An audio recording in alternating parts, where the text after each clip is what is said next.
We back with another one. Hey, this one, man, we're gonna look at some troubleshooting tools that you can use for your LS swap, man. Easiest thing to have is some type of OBD2 port reader, or HP Tuners has a big thing as far as being able to find issues with your swap, or not necessarily a swap. You know, it could be your regular everyday driver. You know, some kind of scanner that's going to tell you what the codes are. And what I mean by codes, you can have a P011, P011, whatever. You know what I mean? And with what I'm saying is this here, with HP Tuners, you have a scanner. You have a, it's not hooked up right now, but you could go to that right there, and it will give you all the engine codes you could possibly have a problem with that you may see. Okay, so let's say that you have a, we're gonna go over here to the DE engine diag, right? And let's say you've got a P0, well, no, we'll just say you got a misfire. You got a misfire. And that's a very common problem to have. You got a misfire. Do to determine what is causing that misfire. Several things can cause it. I mean, anywhere from an O2 sensor all the way up to a fuel pump. You know what I mean? You're gonna want some type of fuel pump pressure gauge to know that you have adequate amount of fuel going to your rails. And then you're gonna want some type of, well, I use this temp gun. I use a temp gun. You take this temp gun, you point it at each manifold. 1, 3, 5, 7, 2, 4, 6, 8. You want all of them within the same range temperature, and that's going to tell you that that cylinder's firing, this cylinder's not firing. So, right, if it's a lot colder, if you have a cylinder that is a lot colder than the other, you want to double check to see that that spark plug's plugged in. You want to double check to make sure that spark plug is not broken. You also want to double check to see if you're getting fuel. You know what I mean? Somehow to see if you're getting fuel to that injector. That injector could as well be clogged and not sending any fuel to that particular cylinder or cylinders. So that's why I say you could, I mean, this right here really helps, not only on misfires, just like, say for instance, cooling system. Is it cooling adequately? Adequate? Is it cooling enough? Is it cooling enough? Check the temperature at the top of the neck. Check the temperature at the bottom of the neck. Hopefully there's a temperature difference between the two, you know, in the motor, out the motor. Just saying, you know what I mean? So the temp gun is a big help. Another way that you can check to see if you have all cylinders firing is as simple as water. A bottle of water. Pour a little bottle of water on each manifold or each header and watch how it burns off. If you hit one and it don't burn off at all, just runs off, that cylinder's cold. You know what I mean? You can also use your hand, touch it. I wouldn't advise that because they could be hot. But you can also use your hand and touch it. So like I said, this, some type of OBD2 scanner, temp gun is always good to have no matter what. I like a temp gun. Harbor Freight has them. Then let me grab another thing for you. All right, we got, let's say you've got your car running, truck running, swap running, everything is running, but it's still got that miss. You don't know what it is. Is it wiring? Is it wiring? Could my injector not be firing? So that's another thing. You want to make sure that your injectors are firing. The easiest way to see if your injectors are firing, if you don't have an OBD2 scanner, and to be able to individually of some way, turn it on, turn it off. That's going to tell you, basically, you're turning that injector off, and then you're turning it back on, and it's going to tell you that that is firing or not. And this kit that I have, it also checks O2 sensors as well. This is it's going to let you know if your O2 sensor is working. Plug your O2 in right here. It's going to let you know that your O2 is working. And the kit that I have is a Noid Light and IAC tester. You know IAC is. Here you check your IAC. Make sure your IAC is working. The wiring to your IAC is working. And then a Noid Light. If you don't know what a Noid Light is, this is what you'll do. I wish I had one. Right here, you would plug this up. Injector plug. Plug this into your old injector plug, whether it be this one or whether it be that one. You plug it up, and as that injector fires, like it's supposed to, these light up. They will light up, man. That's something I feel like you should get as well. Get you a Noid Light IAC tester. Harbor Freight, you know what I mean? Pittsburgh, we'll look at it. There it is. Testing procedure. Give you all the ways how to check it. These are all the different ones. You have GM, TBI. You know, y'all know TBI. That's old school, right? Ford, TBI. GM, SCPI, Bosch, and these are different injectors. I want GM, GO, more Bosch, and another GM Multec, which is the truck one. And like I said before, plug your O2 sensor in this one. And then I believe this will tell you whether your O2 sensor has power or whether it's powering up, working as it should. You can do the same thing with with your scanner as well. So if your injectors ain't firing, this will tell you.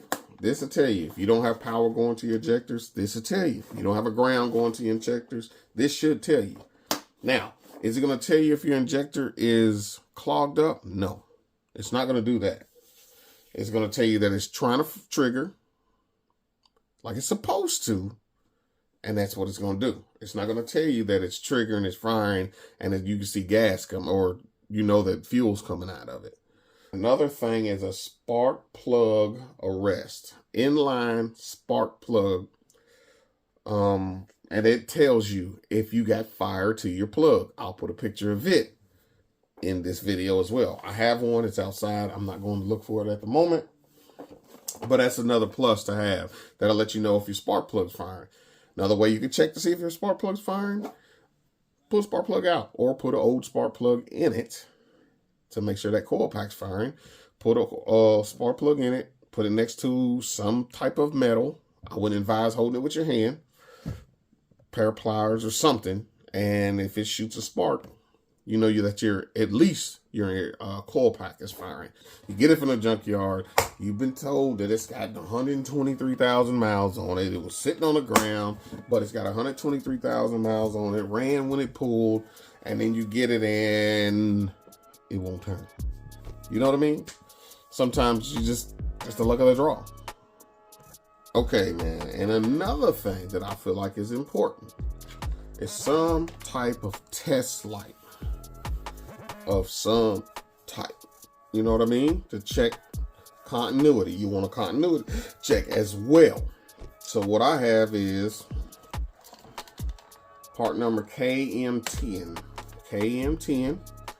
I don't have a way to power it up for y'all, but what I could do is, let's say I want the fans to come on and I want to know if they work. I do this. Put this in there, hit this up button, and I just send power to the fans. I don't have to run a wire to know that my fans work. Or is the relay bad? How do I check it? Oh, is the relay working? I can ground it to see if the relay's working, or if that's the power to the relay, or power to, you know, this right here, this dude right here has been a lifesaver for me. Big time. You know, for checking fuel pumps. You know, checking power. It's like, uh-oh, we ain't got power to this. We ain't got power to that. This has been a lifesaver. So some type of test light of some type is a must as well when messing with these, man. Especially if you're going to do a harness and you want to check continuity on a wire. And when I say continuity, you want to make sure that wire's not cut and it flows all the way through as it should, like it's designed to. That's what I'll say about when it says continuity, man. This thing here is, like I said, it's been a lifesaver when it comes to trying to work out bugs, find problems, issues, those kind of things. Those kind of things. Got one more for y'all. Compression test. Compression test. I ain't want to see what kind of compression you got on that engine. Rotate the engine. It's going to give you some numbers, what it's supposed to be sitting at. Look it up. See what your engine's supposed to have per cylinder. Rotate, rotate, rotate. And it's going to give you that compression that it's supposed to have. If it don't have it, you got an issue.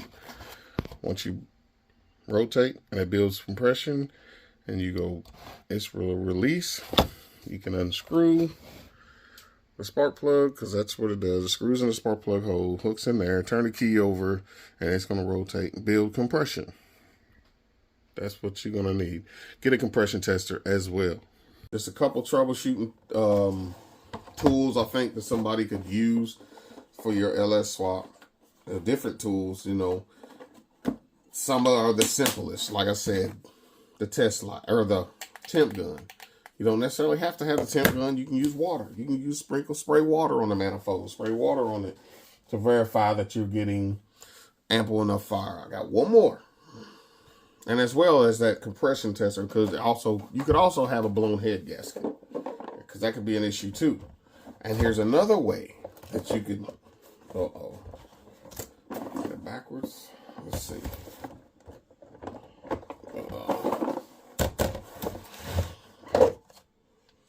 All right. Here's another way to check to see if you have a bad head gasket, a bad cooling system. You know what I mean? Because sometimes you get these engines, once again, they're 130,000 miles on them. They've been sitting outside, rained in, everything up, all that. So it's got the instructions on it. I've never used this thing. It's brand new. But if I want to, I want to see if I got a bad head gasket, or I want to see if I've got,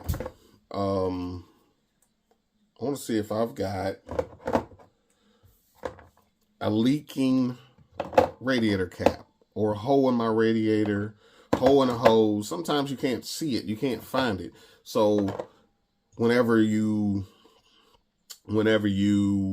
start the vehicle, it builds pressure. It shows itself. Well, it's spraying hot water, hot antifreeze, hot coolant everywhere. So this may get you out of that pinch. It just might. This is what we got here is a water tank leak detector right here. All different sizes for radiator caps. All different sizes for reservoirs. I mean, hold on. All right, they're all different sizes for reservoirs, all the different sizes for radiator caps, all different sizes for what you may need. You know, you would pump this dude up, put that end on, plug that on your radiator, you pump it up. So I have never used one, so I might be rambling here on what you need to do to how to make this work. I've never used one, but I got a pretty good idea of what it's good for and what it's used for. I got a dang pretty good idea. So some tools, hopefully some tools here that'll help you troubleshoot your LS swap. You know, Man, we all hope not to run into problems, not to have problems, but it happens, man. It very well happens. It really does. So when that happens,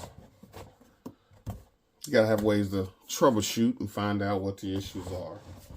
Any more tools that come out or ideas that I can help you with as far as troubleshooting your LS, let me know. You want to see these tools in action? Let me know. I'll show you. As far as the compression tester or the pressure tester for the water system, I've never used it, so that's a learning. I'll have to learn. We'll learn together on that one. But hopefully that helps. Be blessed. Stay blessed. Swaps out.